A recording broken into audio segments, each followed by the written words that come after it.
Bonjour la famille, bienvenue à votre chaîne Coin Crypto. Aujourd'hui, nous allons parler de l'effet halving. Tout d'abord, likez la vidéo, souscrivez-vous, activez la cloche de notification pour ne rien rater.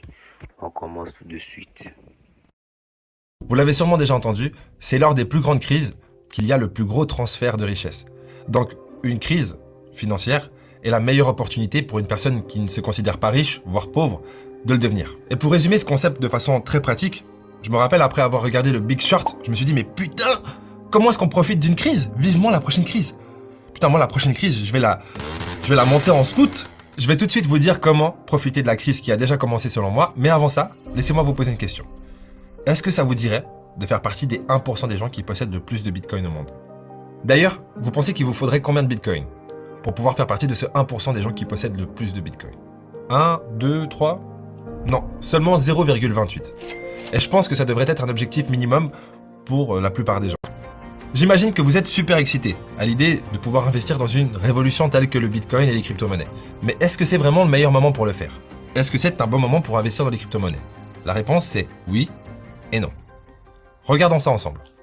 D'ailleurs, vous pouvez retrouver ce chart simplement en allant sur tradingview.com et vous allez taper dans la barre de recherche BLX pour avoir le chart du Bitcoin depuis sa création.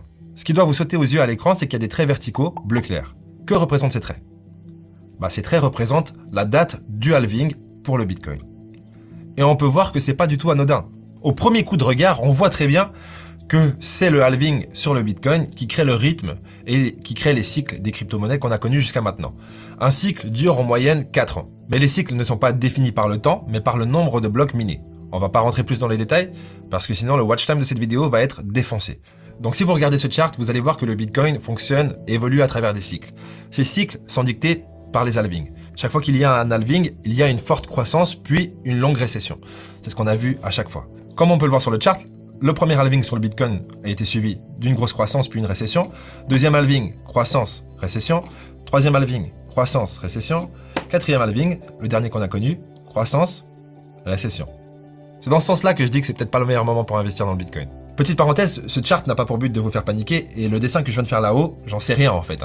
Le bull market n'est probablement pas terminé et probablement qu'on vivra de plus hauts sommets avant de vivre une récession. Mais une récession, il y aura. Et je peux vous dire qu'environ une année avant le halving, jusqu'au halving, c'est le meilleur moment pour investir, peu importe le prix du Bitcoin, et qu'une année après le halving, c'est le moment de commencer à arrêter d'investir. Le chart est en train de vous le dire, c'est pas moi, c'est les chiffres en images. Et ce qu'il faut comprendre, c'est qu'on analyse le Bitcoin non pas parce que c'est notre crypto préférée. En réalité, vous allez savoir combien j'ai de Bitcoin avec Ludo? 0. Parce qu'on a investi tous nos Bitcoins dans d'autres crypto-monnaies, je vais vous expliquer comment et pourquoi. Mais l'idée, c'est que le Bitcoin est le leader de marché. Quand le Bitcoin monte, la majorité des cryptos montent avec, et quand le Bitcoin rentre en récession, la majorité des crypto-monnaies rentrent en récession. Et d'ailleurs, les autres crypto-monnaies peuvent perdre jusqu'à moins 95% et plus, alors que Bitcoin a tendance à être le plus solide dans une récession. Si je me souviens bien, lors de la dernière récession, il a perdu moins 85%. Donc pour répondre à la question, est-ce que c'est un bon moment pour investir? Selon moi, sur le court terme, clairement pas. Pourquoi? Le chart nous l'indique très clairement. Investir une année après le halving, c'est forcément risqué. Ça se voit, vous êtes d'accord.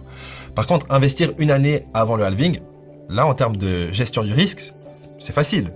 On le voit, le passé nous l'indique, si vous investissez une année ou à la date du halving, vous connaissez l'année suivante une croissance de malade. Donc investir au halving ou quelques temps, quelques mois, voire une année avant le halving, semble être quelque chose de peu risqué. Par contre, investir une année après le halving, non, ça c'est pas peu risqué, ça c'est très risqué. Donc même s'il y a un potentiel x5 sur le Bitcoin et x20 sur d'autres crypto-monnaies, ça reste une période trop risquée pour investir des montants trop considérables. Juste une petite parenthèse, je vais me mouiller et je vais vous dire ce que je pense personnellement, même si ça n'a aucune valeur car je n'en sais rien. Ma déduction personnelle, c'est que d'ici décembre, le marché va exploser. Donc si vous voulez absolument investir aujourd'hui, investissez très peu de ce que vous voudriez investir et donnez-vous rendez-vous. Donc voilà la date du rendez-vous que j'attends et que Ludo attend. Et avant cette date, nous n'investirons plus du tout d'argent dans les crypto-monnaies. Sachant qu'on a déjà la grosse majorité de nos avoirs dans les crypto-monnaies et qu'on a continuellement depuis 2017 continué à injecter de l'argent. Comme vous le voyez sur mon écran, dès début 2023, Ludo et moi serons sur le qui-vive avec les jumelles comme ça, en train d'analyser les marchés 24 heures sur 24 et à rentrer par palier, donc à rentrer petit à petit, avant le halving. Donc dès début 2023, on commencera à réinjecter de l'argent dans les crypto-monnaies, pas avant. Après, si les choses se passent différemment que prévu, on réadaptera et on vous tiendra au courant. Mais pour l'instant, on s'en tient au plan.